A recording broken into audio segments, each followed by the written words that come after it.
And then we did a lot more collaboration. Turned out we all liked each other, and so we just kept going. And Tim's been on the show in many forms over the years.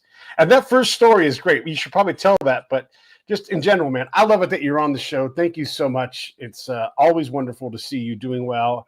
Always great to talk to you. I'm proud that I connect you to Joe Davis, and Joe Davis talked to you because Joe Davis is cool as fuck. All right, I'm shutting up now. I'm letting you Man, that was a night. That was one of the wildest nights of my career in this, man, of broadcasting and play-by-play. That was, you and John, we were all doing a perfect, 4 or 5 innings. I think we were at that point, just good old 3-person booth going great. Yeah.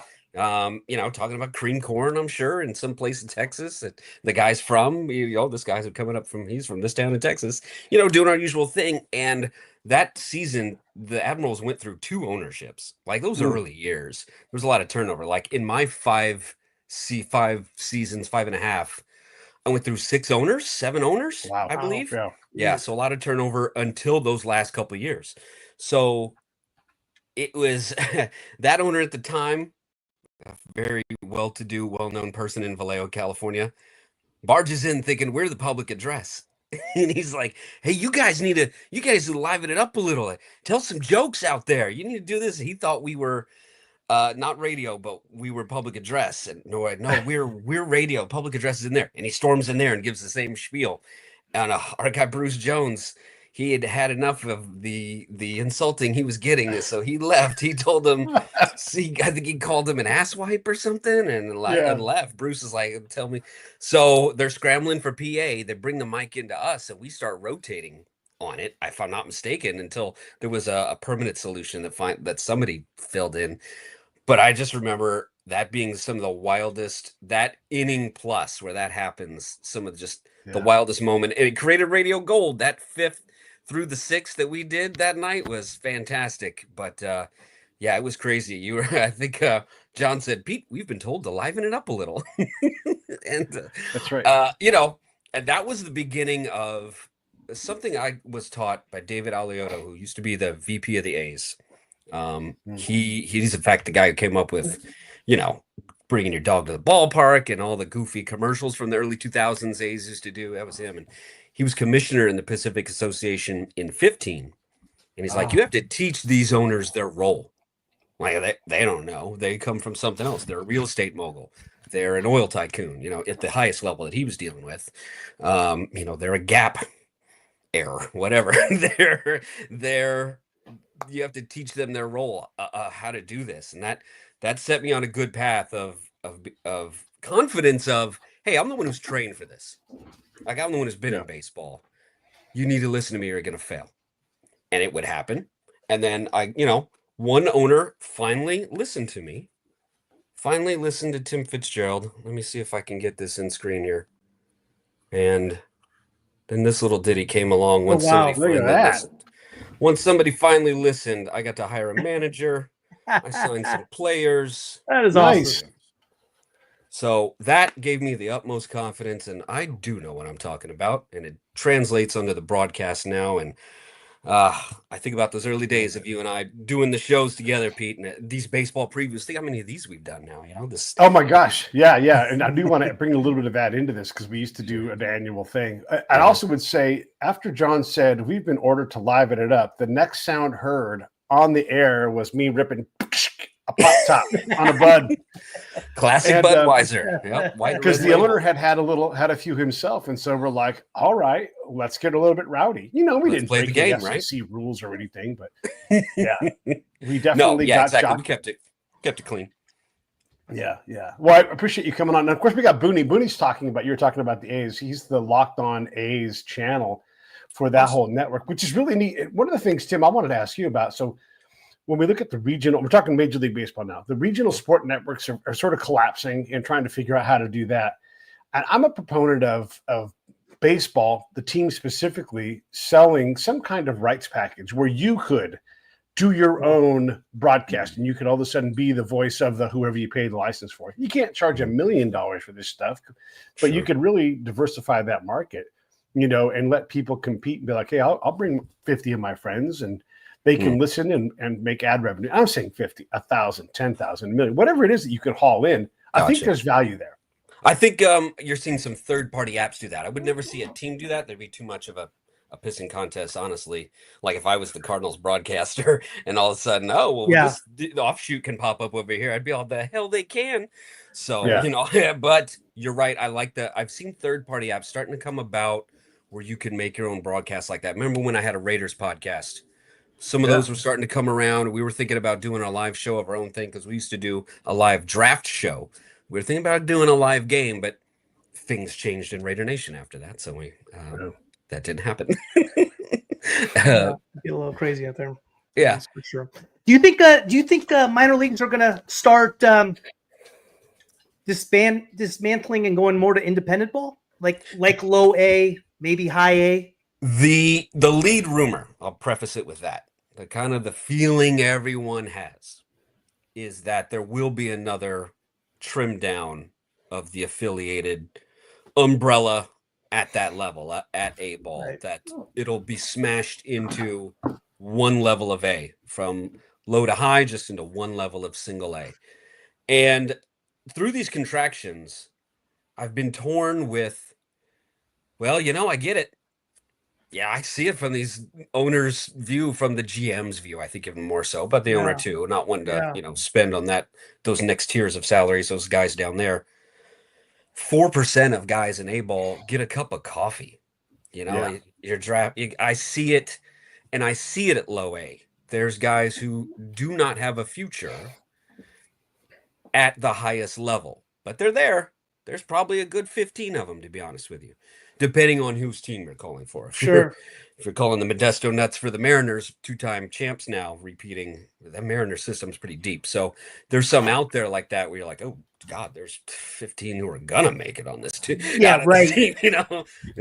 But I understand that, and one thing it does do is it does validate indie ball a little more. You know, the guys who used to get drafted from the 11th round on now go there. And there's nothing wrong with that. And I think that'll help stabilize independent baseball. Like, you know, I was talking about the rough early years of some of these leagues. It'll stabilize them. Even if I understand the pain of jobs lost, you know, some of those aren't all filled at the independent level. It was jobs lost, they get cut at that stage. Yeah. But there's a real business model too, like the old days. First off, there's levels below single A, small A. You know, there's rookie ball, there's Arizona League, there's Dominican League. So there's a lot of development leagues going on that are Major League Baseball funded. But maybe some of that work in that in-between gap could be filled, but should be filled by independent guys. And then the independent team can be like, you want to buy whoever from us? Sure. You know, that's $250,000 or whatever that number is going to be. Who knows? Yeah. Before Branch Rickey started the farm system, that's what it was. Like, that's how it existed. Right, like, exactly. Before the farm system existed, that's what it was. They were just regional minor league baseball. They had their own guys. And, you know, and that shows how long we've been sticking to that. The low minor league wages that finally have come up recently, you know, that's based on what that minor league team pulls in. But it's like, no. It needs to be based on what your big league pulls in, because that's your guy you're out there trying to train and get up to your level. There was something to say about that investing. Oh, hang on, but let me just go this. Oh, sorry about that. About investing in that player too. You know, one of the things that, gosh, I can't remember his name right now, who just managed the Giants before, what's his name? Kapler? Yeah. He brought that to the Dodgers. He's like, hey, these minor leaguers are valuable. Let's not feed them chicken wings. Let's make sure that we're investing in these guys' well-being, get them on a workout program that's professional and designed by the organization, not just Jeff, the guy who's got his, the thing down at Planet Fitness. Like, let's really get serious about it. And it did change it. But then again, why not let those guys rise to the top and get into double A and high A or whatever it's going to be? I can see a model for that as well, where you just offshore or you contract out that development. And even then you can have a lot of influence on that thing. Maybe even invest in that team, possibly. But the current model, like you're saying, 4% cup of coffee, that's awfully expensive. Yeah. You're paying guys to stand around with the glove on. Yeah. That's for depth, fill-in. They're fill-ins, you know. In the higher, in the real prospects, like a Nick Kurtz isn't sticking around, low A, high A ball for too long. I mean, how long did he spend in Stockton last year at 7 games? 7 games. He hit 4 home runs and had a 1,500 OPS. Yeah, and he went straight conquered to double A. Low A. But it is fun. I mean, Stockton has a Naylor right now, and as far as local kids, they got the kid from Cal, Rodney Green, I believe. So in that sense, it's fun, and I like what Stockton's doing as well as far as the 10-man rotation. I think is what it is, right? Two 5-man. So they're trying some different things. The question I wanted to ask you is, in this level, how does culture get kind of built by team, right? Because it seems like a revolving door. How is a team designed to win when it seems like the whole goal is to develop, they get good, they get called up, you're in contention, now your best player's gone. So is that even something that's a goal for an organization, or is it something where it's like, hey, we're just developing and our goal is to get them up, and wins and losses is a distant second? Depends on the organization. The Athletics don't care about winning at that level, so it makes me have to change. It was a big adjustment period for me last year. I had to change on how I view baseball. I had to shut off some of the things I normally think and expect and do, and the way I made the game notes. The game notes shifted from being about our record in this situation, that situation, to, hey, this guy's dad ran track as well at Illinois before being drafted sixth in the second round out of Michigan. So, that sort of thing is shifted that. Mentioned the Mariners. I mentioned with Modesto, Fresno is Colorado. They're all the others are pretty much trying. That was the adjustment for me, that things like you get either 5 innings or 75 pitches as a starter, whichever comes first. So you may be at 4 2/3, 68 pitches, nobody on, 4 2/3, 68 pitches. Yeah, you're done. We're making a change here. Yeah. So there's that, and I had to get used to that after a while. You like that 10-man rotation? I get what they're going for development of bulk innings. They're like, let's figure out if these 10 guys can start. Let's see what we got, giving them a lot of innings. We kind of know these guys profiled as 1 to 2 inning relievers. They'll fill the gaps. It puts a little bit much stress on those guys. Your standard, the guy who's going to work a 7th, 8th, 9th, if he makes it higher. That guy, we've kind of identified that's who he is already, and that's how you're using him, say in low A. It puts a lot of stress on those guys. They're used maybe more often than I would if I had a standard set of 8 dudes, maybe 1 to 2 long guys, and I get the idea of piggybacking. But we're also seeing that I get the other balance of, this guy's out of high school and he's here, so we're still building up his innings. This guy's fresh out of college, he's here, we're still building up his innings. I try to see that from the other side. I also see it teaching efficiency. Like 15 pitches an inning is the goal, to be less than that. I try to see that from their side. I see it that could teach efficiency. They're having to build these guys' innings up. At some point, though, you do have to build these guys' innings up. That's why you're getting a lot of injuries in the majors. A guy hasn't thrown 150 even yet, maybe coming up, and now you're going to ask 170 plus out of him. Maybe he's only thrown 130 even in the minors. It's, so I get this level going for that, but at some point you have to teach winning, and it's a bit of an adjustment. Luckily, our front office is fantastic. It's dynamic, full of promotional superstars, because we have a real fun night at the ballpark. And I try to keep it fun. There was a stat that it was our first year having video on the broadcast in Stockton this year. And, we're not real good, so the listenership wasn't real high. But our listeners stuck around longer than others. And I'm like, okay, maybe I had something to do with that. And the staff in the front office with the ports puts on a really good time where people are like, oh, yeah, we did lose, huh? To where that's at least the beauty of minor league ball at that level. Is there a crossover between the UOP fans and the Stockton Port fans that are coming in? I see them. There's a big crossover in our interns too. There's a bunch of them, and the full-time employees, I would say even too. There's quite a few that have, went to school there, come over. A lot of local Stockton folks who really want to put something cool out in that town at night in a really good-looking ballpark. Yeah. Some Sunday days as well. it's I took my dad and his wife there last year, and my family has come a bunch, and it almost made them change their minds. They wanted to do a tour of like big league stadiums when they retired. And they're like, I think we're gonna do minor league ones instead. And Oh man. my dad was like, Yeah. this is really great. So that's the beauty of the minors, is that cheaper ticket price and the Right. the intimacy of it, the feel of maybe seeing that guy before he becomes big time, and that community aspect of it. It's local community Sure. partners and things like that. All the stuff I did as a minor league front office guy, I see them do it. They do it right, and it's a fun night. Yeah. What I said, Rob Nair on the show the other day. He's the commissioner. I watched for a good chunk of that. Yeah. Yeah, WCL, right? Yeah. They're Yeah. ball yard for ball yard in that league. It's a summer league. It's like the for Yeah. prospects, college guys. Yeah, But summer collegiate. Yeah. You just look at it's like, oh my God, they're beautiful locations. And like you said, Yeah. it's a wonderful thing. We often look down on indie ball or single A or whatever it is, but it's neat to go out and see those games. I went and saw one of Kershaw's starts at low A for the Dodgers when he was trying to come back. And it was great to see him.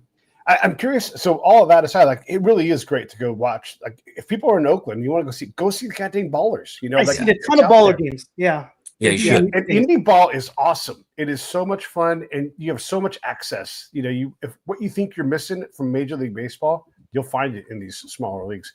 How critical can you be of these pitchers? Like, look, I'm hashtag not a scout, right?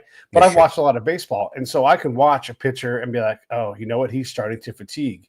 So how critical can you be of these guys when you see them not pick it up, or they're failing to do whatever it is, or they're not reading the defense, or whatever it is going to be? How critical can you be of these guys without, you got to be fair, you got to tell the story, but you also got to be fair to them. They're learning.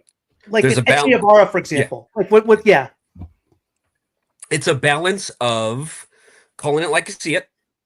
Should have made that play right there. That one got under his glove, and now a runner advances. But very much acknowledging it's single A, and they are still learning here. It's not that different. Like I called my last college game of the year tomorrow, Santa Barbara versus St. Mary's. And it's not that different from the college ball, the indie ball. It's a lot of their families are tuned in, like that's who you're going to be talking to at that level, especially. There's not 40-something thousand other strangers to these guys that I'm going to be talking to. So it's, maybe we do have Tommy White out of LSU. I bet some people tune in for him, but but I keep it very chill on the critical side. I'm in fact, in my pregame speech with them, hey, I'm your broadcaster. I'm here to call your games. Stock Reports write my checks. I'm calling it for you. I'm going to help you learn media tricks and tips to climb levels. That's how much I'm here for you guys, to be your broadcaster. Teach a monkey on the back doesn't have anything to do with a weight on your shoulders. Yeah. Little trips they can have in the back of their head, like, I know better than this journalist right now.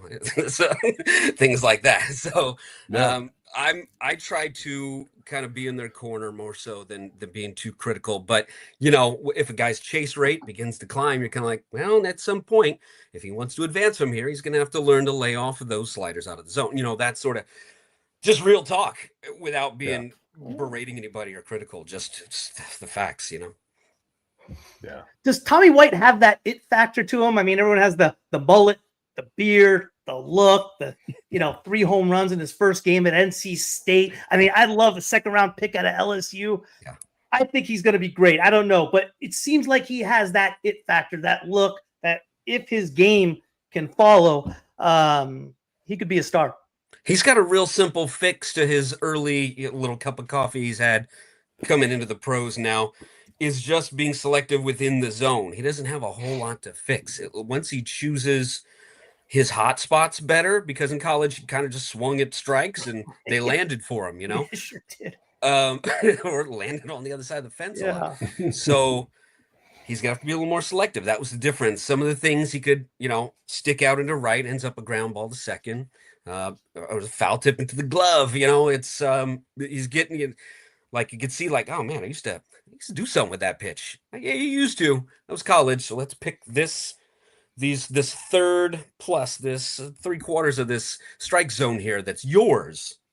Let's focus on those. And then he might take off because I think he looked better at third than some people thought he was gonna. I He did, thought, okay. I don't think you have to move him first. And they're right about him being, not a fast dude by any means, but he's not there for that. No, Because he also is like Tommy Tanks was his nickname in LSU. He's also Tommy Two Strikes because with 2 strikes on him, he spreads out and he gets low and he sort of dangles his back leg and he shortens up his stroke. I'm like, looky there, a 2-strike approach from a youngster. How about that? So even for all the bombs, he's got the 2-strike approach where if he's selective, that dude could click. He's going to be back at single A this year, right? I think so. It depends on how their spring training goes. If they light it up, like, I don't know if we're getting Rodney Green Jr. back. Like some of these guys that if they had a dope spring, they might be starting up in Lansing. So up in Michigan. So that could happen. So, we're kind of waiting to see. I'll know in about a week. You know who did have the best spring for the A's this year? Now, granted, it was only 9 games and 6 at bats. Was Junior Perez. Oh yeah, he did. 4 of 6, 6 and 7. He hit a bomb today. He squared everything up. So I think he's going to be in Midland this year. But yeah, he was good. That's at least good to see. That the fact that he can maybe hang up here. Yeah.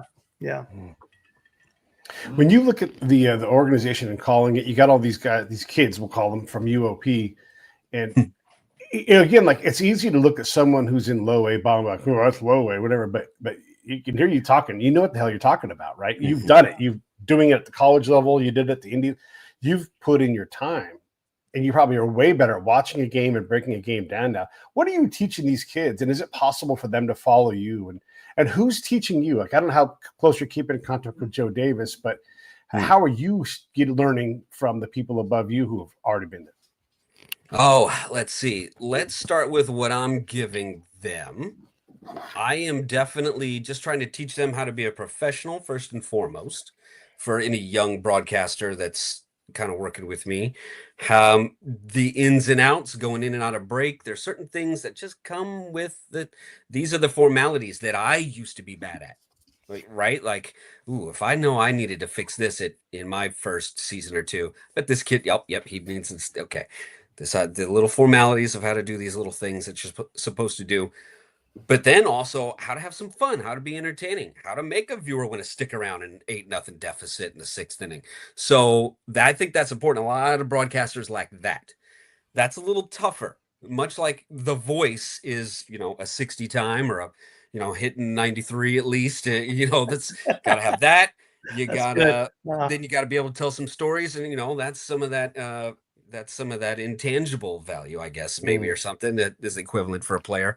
So teaching them how to liven it up a little, Pete. Yeah. Basically. So, rip a beer. Yeah, exactly.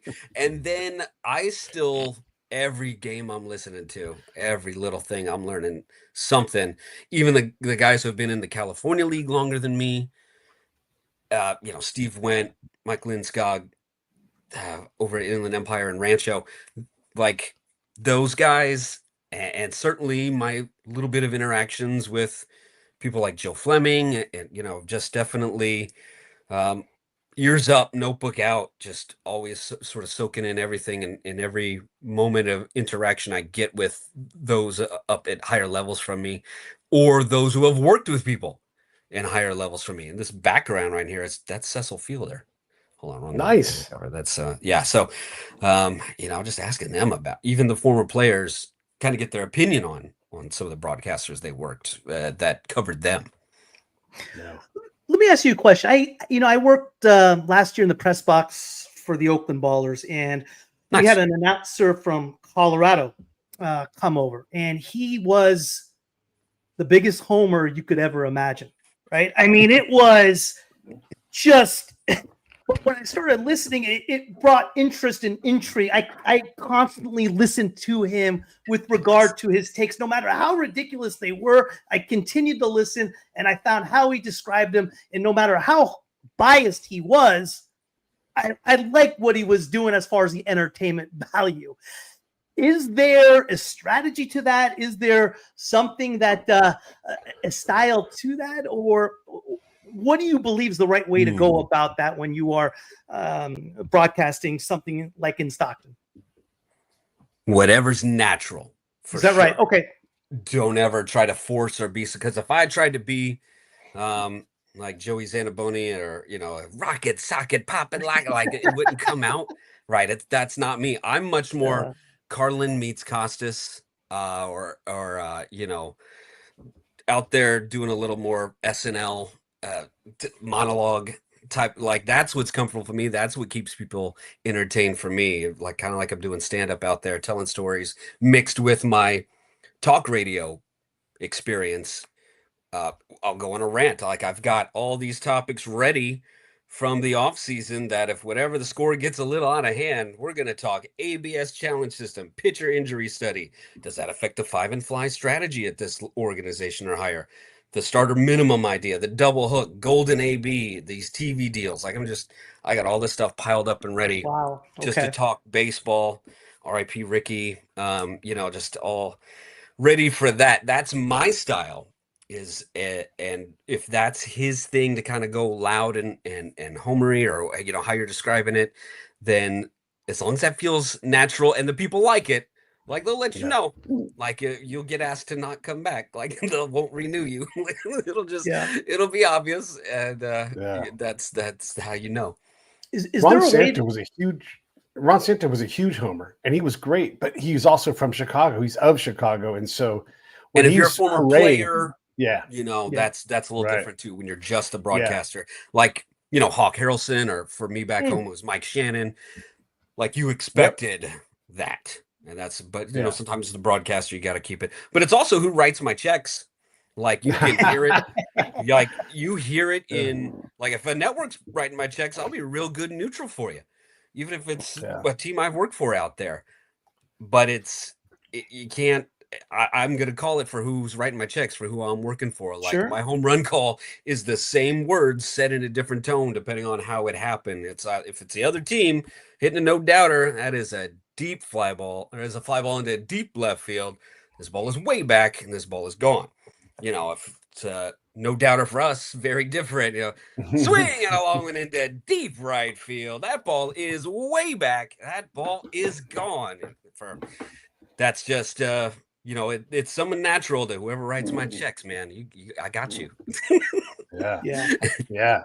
Kurt swings, hits it to Lansing. He better go get that ball. Sorry, Booney, I cut you off, man. Go ahead. No. I was going to ask.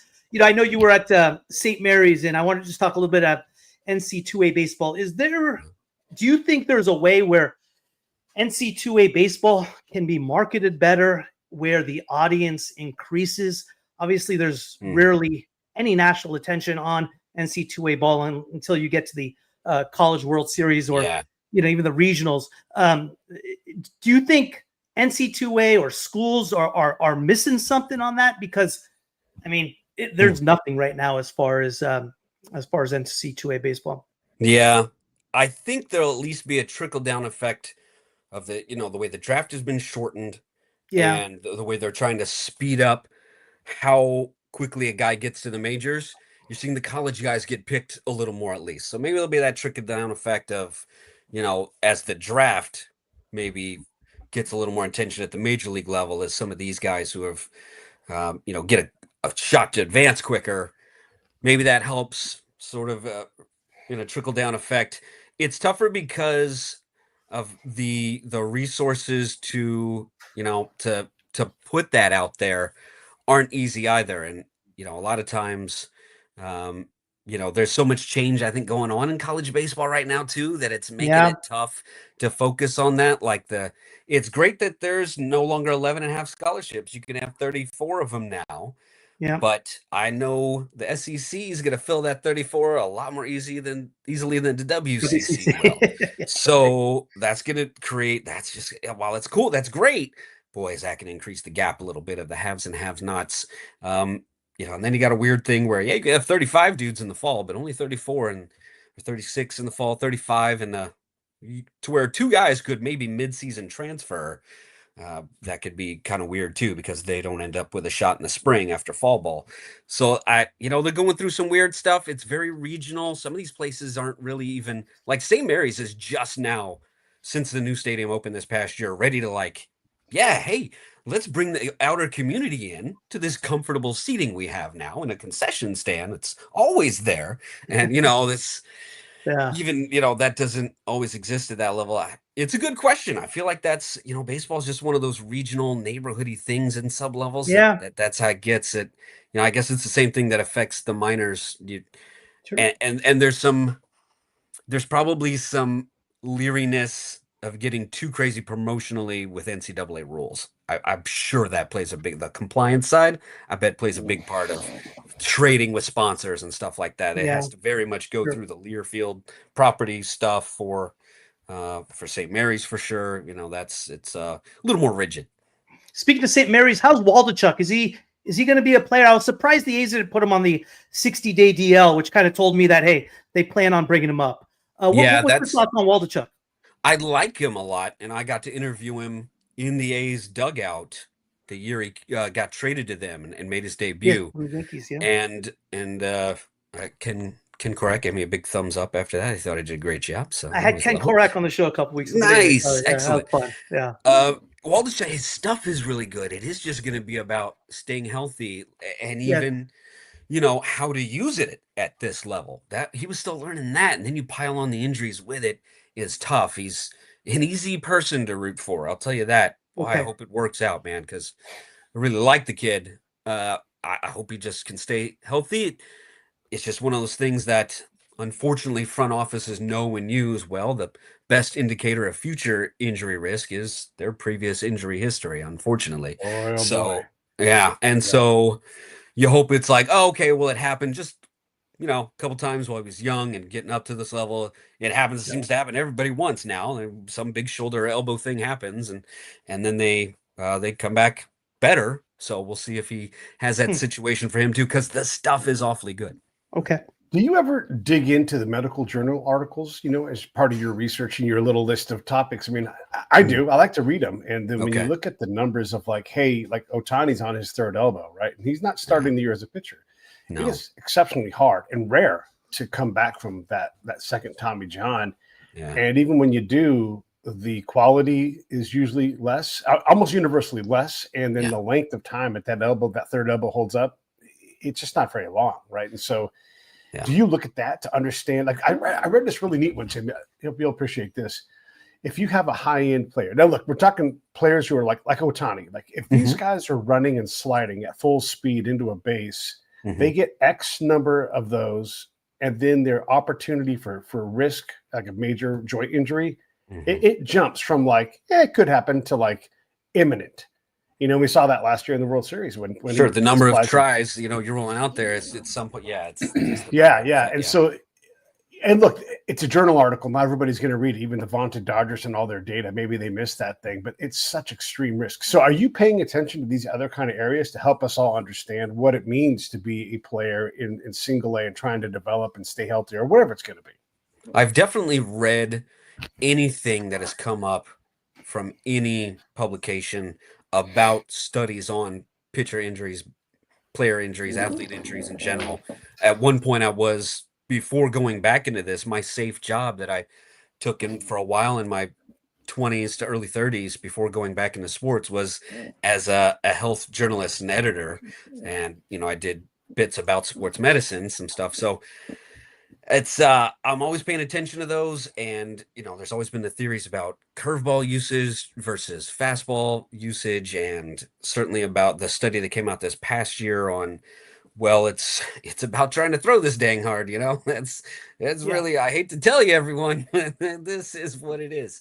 And same with you not building up, like we talked about earlier, not building up their innings or workloads enough to be ready to pitch in major leagues. So, that's I always keep track of that, and I keep it in mind with the players, because it's everything. Your health really is everything. I've learned that was a big change, I think, from fan to person in the industry, of understanding the health side of it.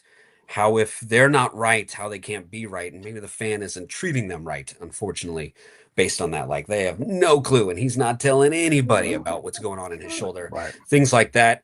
I try to be very conscious of, a guy that pitched out of University of Chicago, Illinois, this guy Charlie Cherney, and when I was just filling in, back in 23, and I look in, oh, he's coming back from thoracic outlet surgery. I see. Okay. Okay. Yeah. All right. So I'm going to see that through this lens. You're absolutely right, Pete. I'm going to be like, okay, Yeah. this is his first year back. They're trying to give him some days as I'm just looking in it as we're at break, as he's coming in, throwing. I'm like, you're like, oh, okay. All right. So Yeah. you come at it knowing that, wow, this guy's trying to come back from that here right now. We see like so much. someone like Freddie Freeman, who's got this rib injury and an ankle injury, and the Dodgers are like, just chill out for right now, because once you get in the season, you're not gonna be able to keep him off the field. He won't allow it. Yeah. And so that time he might take to heal, it's over. And now it's adapting to that level of health that he'll be at. And you see this, especially in the majors, because your job is beyond the field. So these young guys coming up are trying to emulate that. It's like, yeah, my shoulder hurts. It hurts every spring, or it doesn't matter if it hurts. I'm going to go pitch. And yes, my elbow was feeling loose, but like Gonsolin pitched a lot of starts on basically a dead elbow. He was able to get through it until it's shredded completely. That's a big thing, and these guys are learning the same.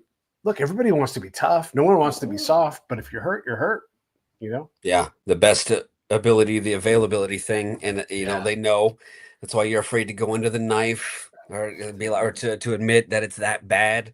You don't want to get shut down for the year. Like it's like, oh, if I'm not out there, who knows what happens to my future? And unfortunately, it's it's on their mind.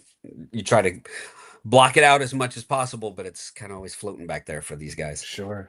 Do you buy into the idea and thought, speaking of injury, that the Tommy John surgery is actually? I mean, there's been talks that kids and they want to get the Tommy John surgery because it supposedly makes you stronger. It gives you the rest you need, so forth. So I don't know, No, it's the rehab. Yeah. It's going through that rehab. You just put in that work. You need a Tommy John. Do the Tommy John. Go to the rehab. I bet you'd be like, oh gosh, I wish I didn't have to do this. Yeah, because it ain't easy. It's go do that, and then you'll get the same sort of result. That's what it's about. Where you maybe come back throwing harder the first one, but then Pete's right. The second one. Like I think Walker Buehler's going to be okay this year. I think he does well. Right? He was kind of starting to flash that, and he apparently showed it a bit in the rehabs. Yeah. So it's like okay, but then it goes back to the other point. How long does it last from here? Like he doesn't have another 5 years. I don't. Like there's no way. No. Yeah. Right. I mean, you think about Ohtani's first two elbow slash did 75 starts. Mm-hmm. Yeah.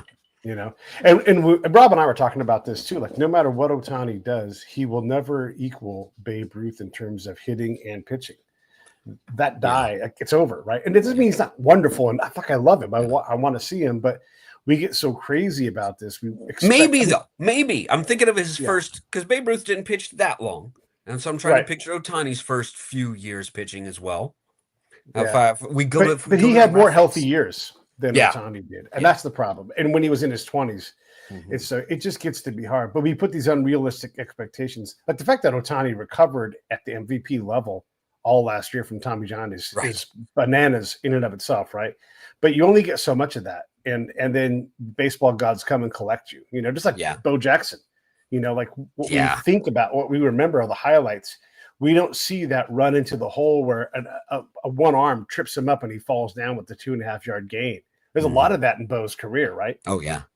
We do remember those 90-yard runs, though, and we're so excited about it. And so there is I guess I want to get into the fan thing a little bit, and then I want to talk about future baseball. But okay. One of the things, and we'll just be critical of the A's here, how much data is in your guys' game? And then I love numbers, you know that, but there is a point where when you trade Josh Donaldson away, it cut the fans in a way that they have never recovered from. And so you have to make good decisions, right? But what's a good decision in this case? Would it have been better to keep Donaldson and maybe open that championship window a little longer? Probably, maybe, I don't know, or would the A's fans have been mad no matter what? So there is a cost for making these, especially the risk reduction. Like, hey, one time through the lineup, 2 times, okay, but not 3. And then you're like, but we want to see him go for the no hitter, and we deny that passion, So there's a cost for making the better decision. And I'm doing better quotey fingers. Yes, there's two things there. You're talking about, not being able to keep your stars as they just get arbitration eligible. Like the A's front office had a mandate from ownership. This is our budget. Get under it. And okay, well, I guess I got to move this arbitration eligible guy if you want me to chop 12 mil off right here, right now. So, so that's what ends up happening. And that's at the whole crux of the issue with the haves and the have-nots of the coasts versus the centrals.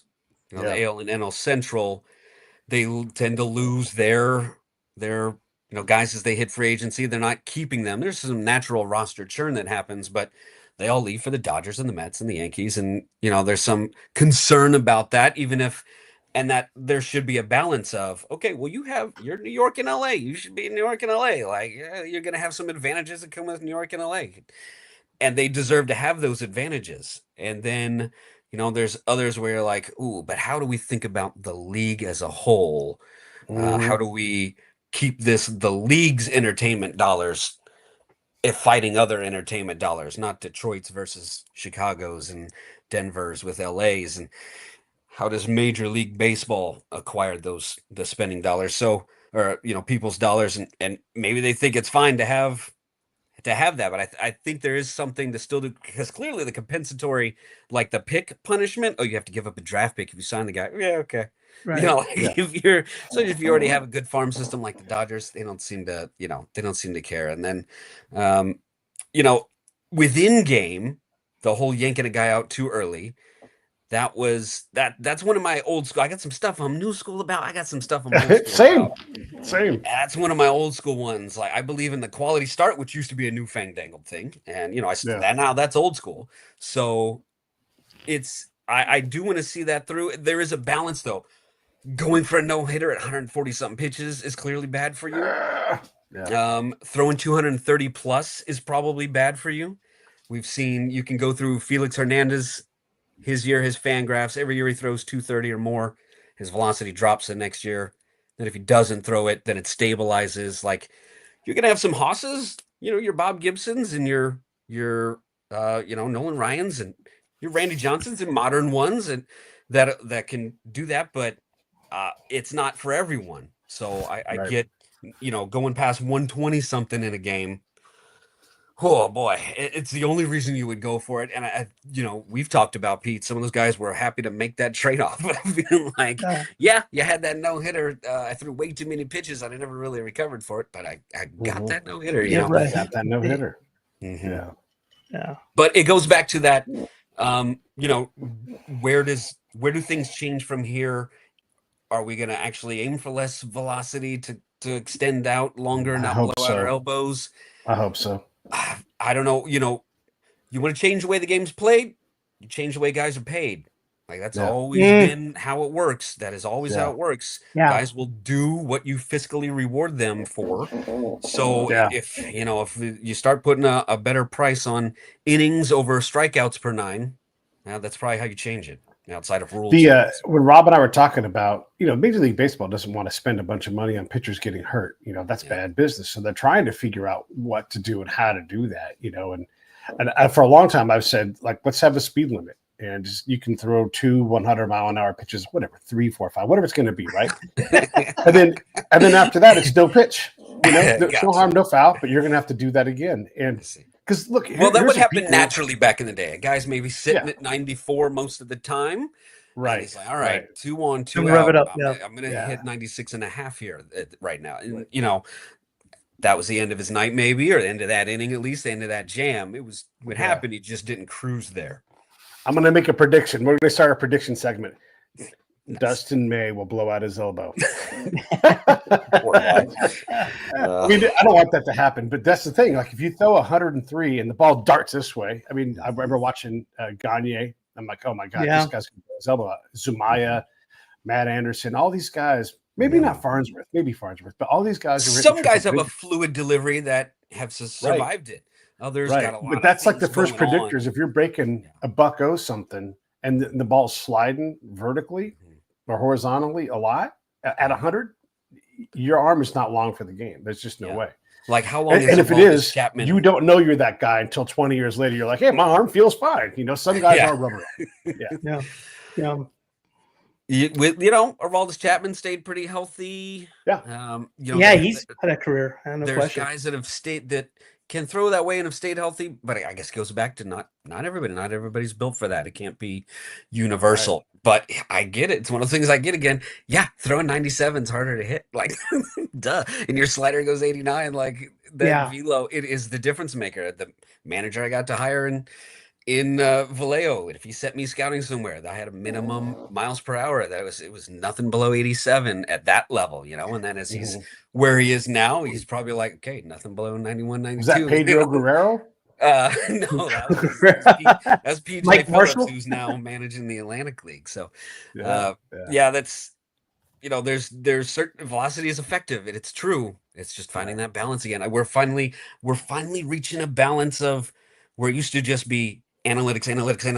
So it was everything. It was the final decision maker. They were all analysts who ran it. A bunch of Ivy Leaguers at the top. That was it. Yeah. Now we're at least like, okay, well, we got to balance that in. And now former baseball people, so it's not all just computer engineers. There's like some guy who played 4 years of college ball, just didn't get drafted. He's now going into analytics and player development. And that's helping. We're getting to where Buster Posey's at the top. And he's got analytics below him. Same with the Texas Rangers. Young's at the top. And the same with the Washington Nationals. I like that model a little bit more personally, but I get if you still have the Ivy Leaguer guy at the top, making those calls too. That the Cardinals are headed that way with Chaim Bloom about to take it over. So there's a prediction that sometime in the next 5 years we get to where it's almost like we don't even think about analytics anymore. It's just like, his bat average balls in play is this. And it's where it's common. It is the back of the baseball card. And to where it's fought less and it's also not treated like the end all be all. I think we're going to get to that balance here pretty soon to have some other new cultural war problem. Tim, do you think baseball's missing it a little bit on just the art of getting guys out? Like, for example, like a Greg Maddux, for example, would not be looked at the same way today based because there's on something for hitting your spot, not just 97 and I guess it's a strike, probably a strike, but just getting guys out exactly where I want to put it. Yeah. And there's something to be said for the not just the art of putting it where you want it when you want it, just the deception part of this. You don't have to throw 115 miles an hour to get a guy out. I understand the thought is strikeouts are controllable, and if you put a ball in play, a 30% chance it's going to be a hit. Let's reduce the number of those that happen. However, now it's costing us millions of dollars in new elbows every year. I mean, how many pitchers just went on the under the knife for the White Sox? It was like 6 of them. I mean, obviously the spring training end of it, they're going to announce, but it's I remember watching Timmy Lincecum go for that last no hitter that he got, by the way, everybody watching. And I was like, man, this could be his, and it wasn't his last time on the mound. And he was still pretty decent after that, but it's like a horror show. You don't want to see it. Other times I want to see it though. I want to see that gunslinger out there digging deep. It was something else. Yeah, you're right. That's tough. I try to picture myself in that situation. If I'm depends on where I am and how far into the game, man, I'm in at 115 pitches, just knowing I guess it would depend on the state of my career too. And what this organization that has given me a big old bonus, perhaps is, thinking, or if I was a 13th rounder and then they might let me just roll. That happens too. They'll be like, let's do it. I don't care. This could be your one shot. Baseball's turning it's a power game. It's throw as hard as you can, hit it, swing as hard as you can, hope the ball goes as far as you can. But in the process, we're missing out on guys like an Oral Hershiser, for example, that that were characters of the game. Just the Bulldog, which happened to be his nickname too. And that's what I missed a little bit.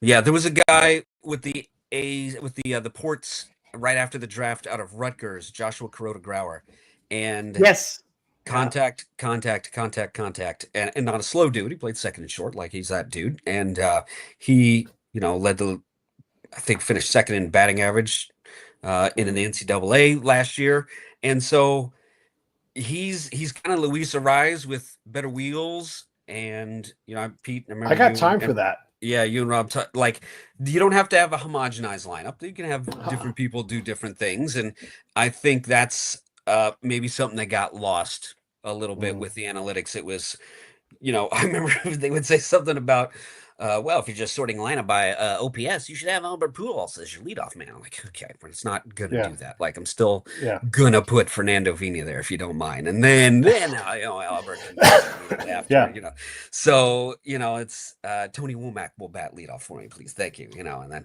we'll go from there. So there's definitely, the league got homogenized, and that's something that the A's kind of have to take a little bit of blame on, a little bit, like they kind of played a large part in the three true outcomes. Ugly up for a minute there.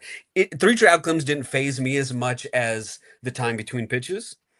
I was super pro pitch clock as long as you had limits on the pickoffs and the step offs. Agreed. Yeah. I was like, that bugged me way more than three true outcomes. Even if, though, you're right, Booney, that's the homogenized lineup, they came with too many. There was only one way to do it. I don't like that new school or old school. There's only one way you always bunt here, and you always do this here, and you always swing this way. Just have these edicts in baseball that we get a little stuck on ourselves in.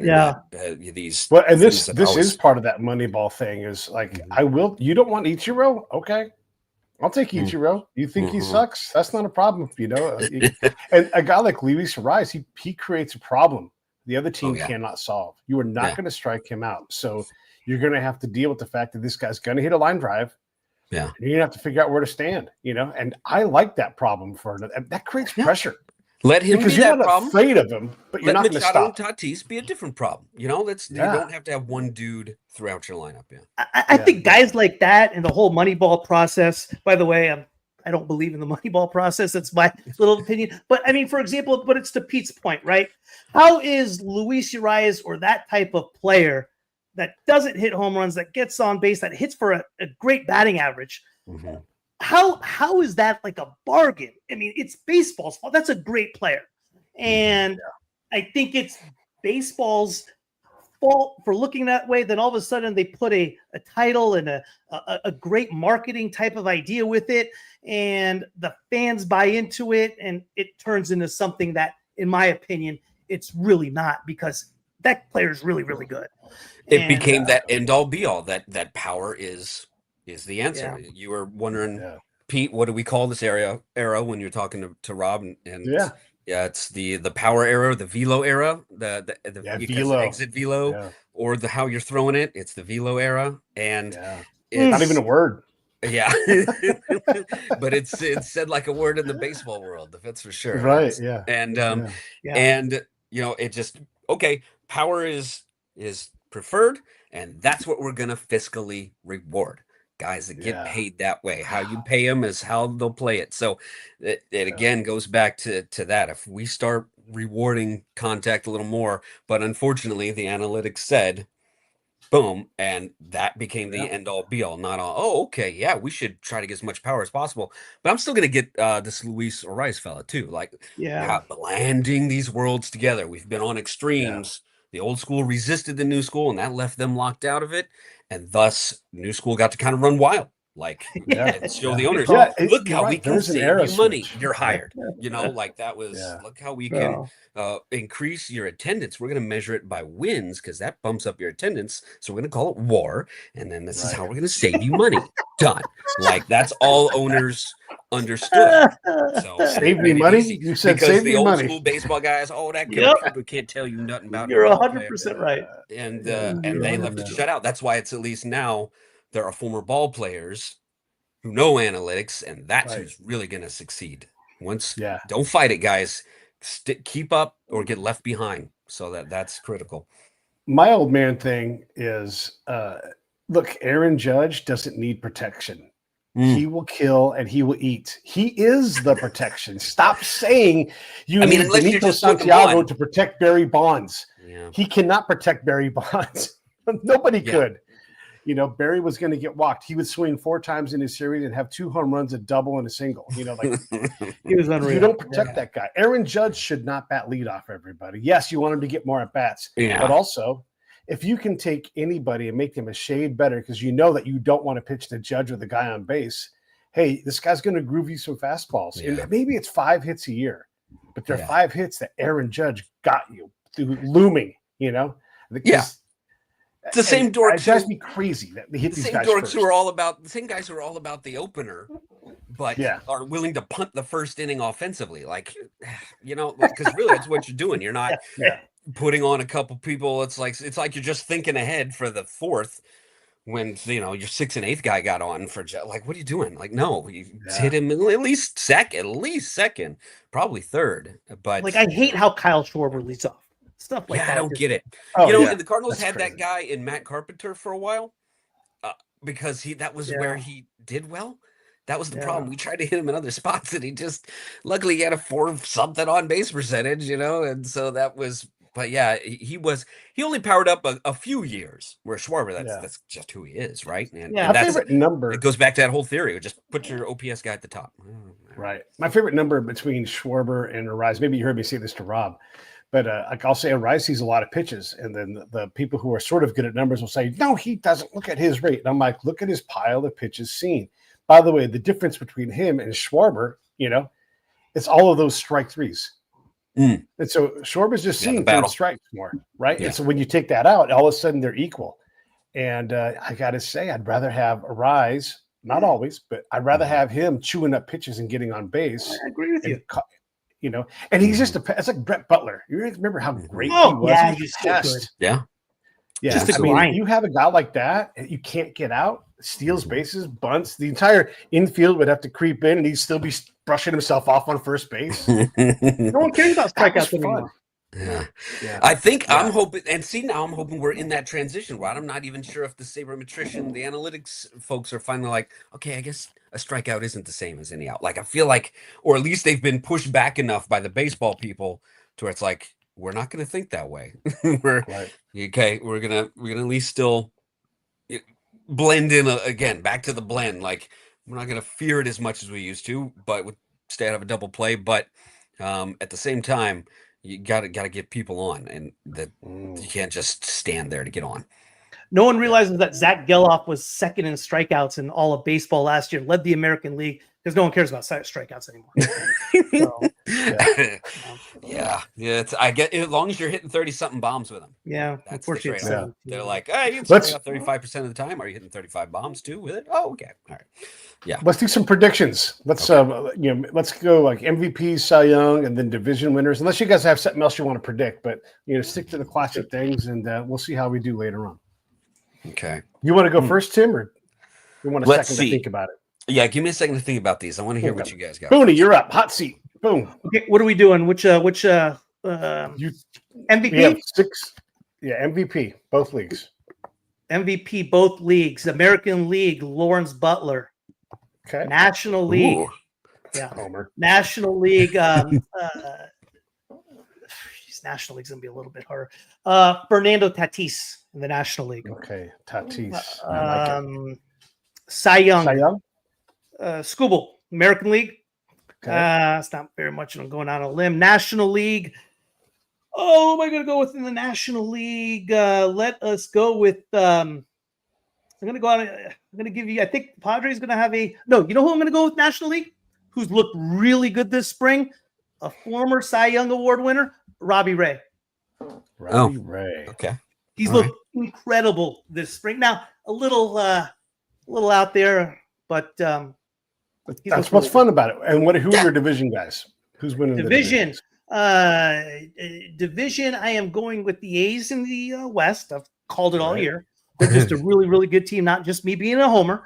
I'm going Orioles in the East, and I am going with the who am I going to go in the Central? Kansas City in the Central. Oh, wow. The West, I am going to go at National League. I'm going to go with the Dodgers. National League East, I'm going to go with the Phillies. And in the National League Central, I'm going to run it back with the I like their culture. The Brewers. Okay. Tim, you want to go next? Or you want me to go? Yeah, I'll on my AL side, Witt does win this MVP this time. Mm, He actually would have gotten my vote if I had one last year. Judge was great and all, but I would definitely say Witt. NL side is a little tougher to pick an MVP type out of this. Boy, I hate to think. It's like, okay, who's going to be better than Ohtani? You know what? Let's go with no, because he's going to end up. All right, it's the problem. MVP is going to go to somebody on a playoff team that's big star. So it might just be Ohtani again. Hate to say it, but if it's not Ellie De La Cruz, then he's going to end up like the Hank Aaron Award winner, like that one. Yeah. NL East will be the toughest to call. I feel the Philly call. That makes sense. I'll probably go with that. But boy, the Braves going to be nipping on the heels. Oh, yeah. And then the Mets, maybe all the money works this time. So that's three playoff teams come out of the East. There'll only be one in the Central, and it's probably Milwaukee again. They just they're too good at. Okay, yeah, we let that guy walk, or we traded this guy, and everybody thinks they're going to die, and they're just no, we're fine. Like we're always right there. We have new draft picks that we play. They are that team. So, and then the West, it will be the Dodgers, and one boy, I think Arizona too. Oh boy, Arizona's good. That's because the Padres. Boy, that's a tough one too. That West is pretty tricky. The Central's you don't got to pick a wild card. It's crazy. It's Cleveland again and the Hale. So it's that same thing with the spending. The Centrals are kind of easy to call, honestly, and then the East and the West are a little bit tougher. AL East, I will say Yankees, but boy, is Baltimore going to be around their heels, and then the Red Sox are going to be better. Yeah, and so that's why you're getting multiple wild cards out of the East and West. West. Houston hangs on, but they're going to be like the weakest division winner, I think. And that division is kind of going to be kind of cluttered. I don't know if the A's are going to win it, but they're going to be higher up. Like they're going to be, within striking distance in August. They probably won't win the thing or anything, but they're kind of be around just because I don't think it's going to be a very good division unless Texas figures out their offensive woes from last year. Same for Seattle. So there's at least competition. There's at least good divisions. In the coast again, whereas the Centrals are a little bit decided for me. Like I could see Detroit being pretty darn good. There you go, yeah. But Cleveland's just a little bit better is all. Nice. I like it. Yeah. The Cy Young, I'm gonna go Crochet with Cy Young. Yeah, that's a good call. Shoot. That's cool. You're right. I got to go last. I got to go last, so I got a little bit of help. I didn't pick a Cy Young. Did I? Okay. You did not. No, you did not. Yeah. Sorry. So Skeens. Let's go, Paul Skeens. Yeah. Yeah, he's that darn good. And Robbie ran. Oh man. The odds are good. I like Hazy. Who knows? And let's see on the AL. Boy, that's a tougher group.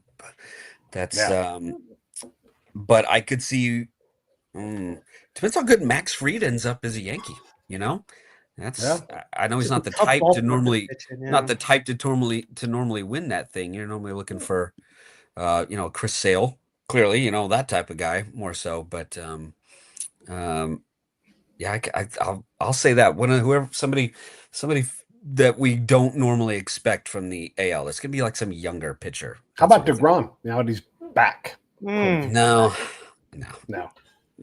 Okay, that won't happen either. All right, so someone a dark horse. I get the I like the Scooble pick though. That's pretty good. Yeah, that's good. That one's pretty safe. I don't know. I'll always root for Corbin Burns. And there you go. Nothing wrong with that. But and he's over in Arizona now.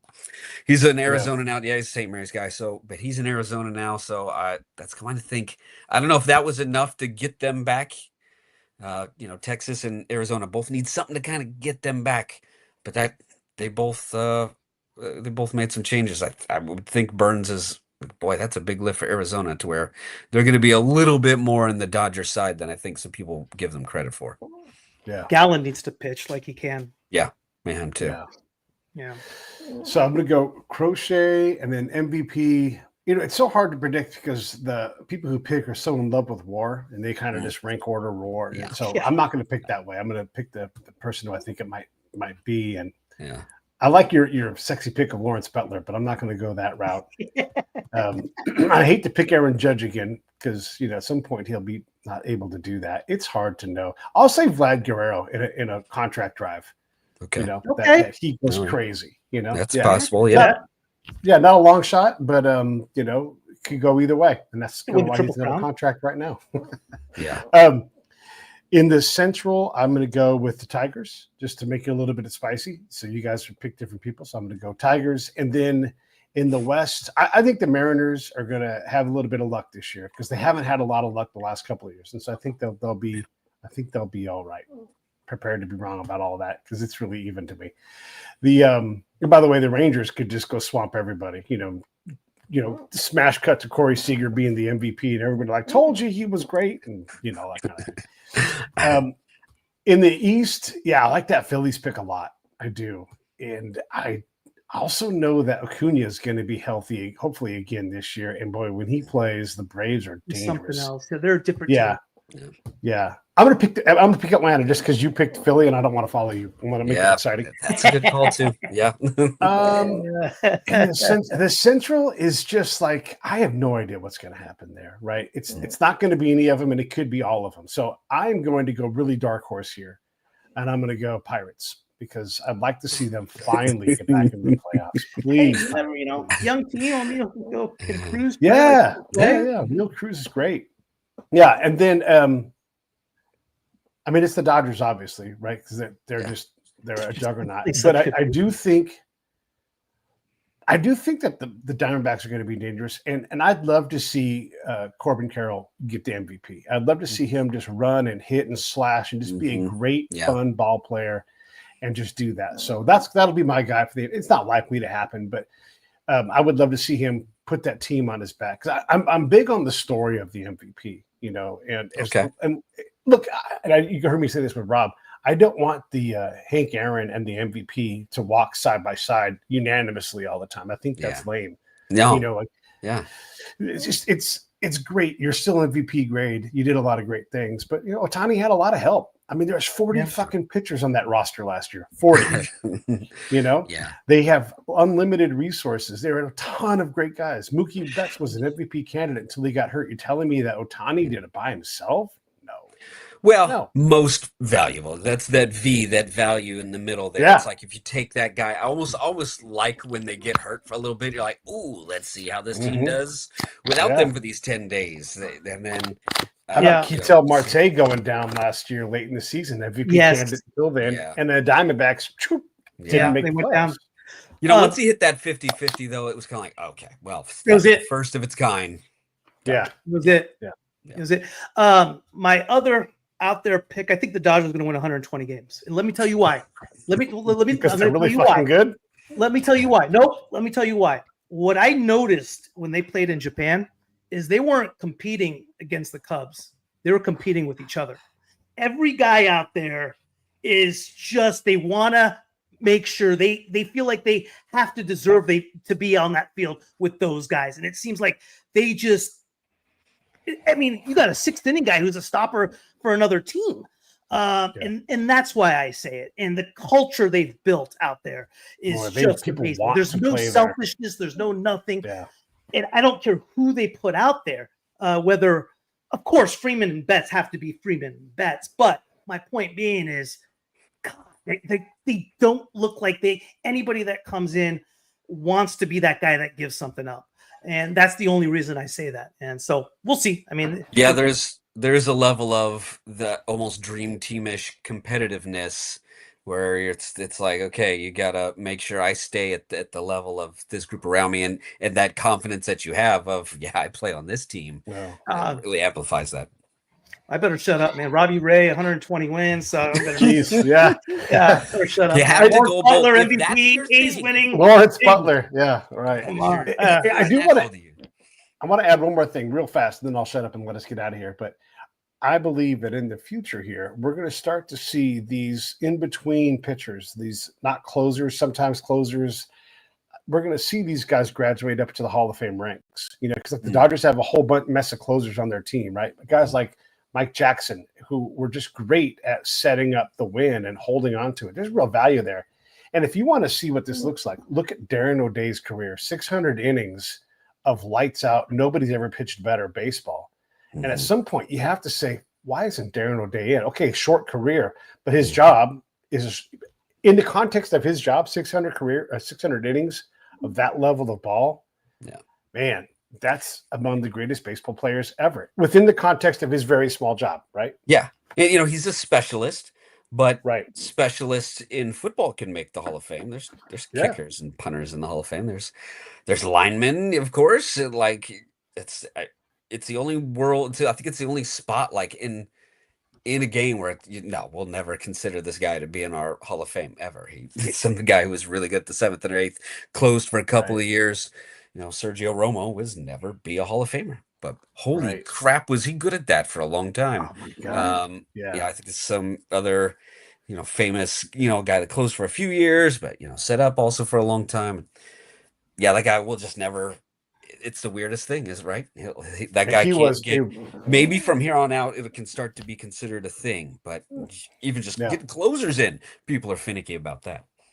Yeah. People aren't thinking that Jansen and Kimbrel are Hall of Fame grade guys, and they're right now sitting 3 and 4 all time in saves. And I don't know if Kimbrel's done, he might be.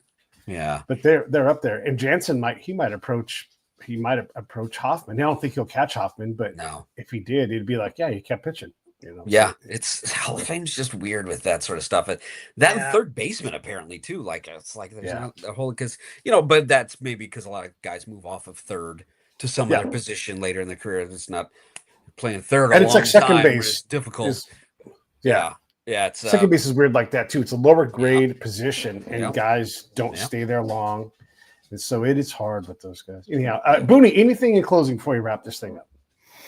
I'm excited for the baseball season. I'm excited for minor league ball, for the Port, for Midland, for Vegas, just because the whole A's franchise is designed around that farm system and the developing and the players coming up.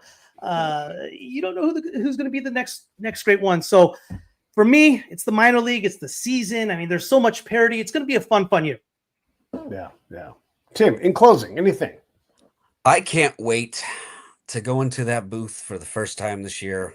And, I think I'll open in Fresno this year. Just go and close my eyes and just listen to baseball start for me. And that's always nice that going to the St. Mary's games, they recently got to where the mic feed that we pick up, natural sound in the ballpark, is coming into me. I was like, oh yeah, let me turn that up for a minute. Oh, that's nice. And then, actually, it's a little loud. I just had that guy's conversation about what's going on Walnut Creek. Let's turn it down a little bit more. Okay, so that just the smelling it, hearing it, feeling it, just being back in that booth. I'll never take that for granted. Put it that way. I love it. All right, hang around, you guys. I'll say goodbye to you in a second.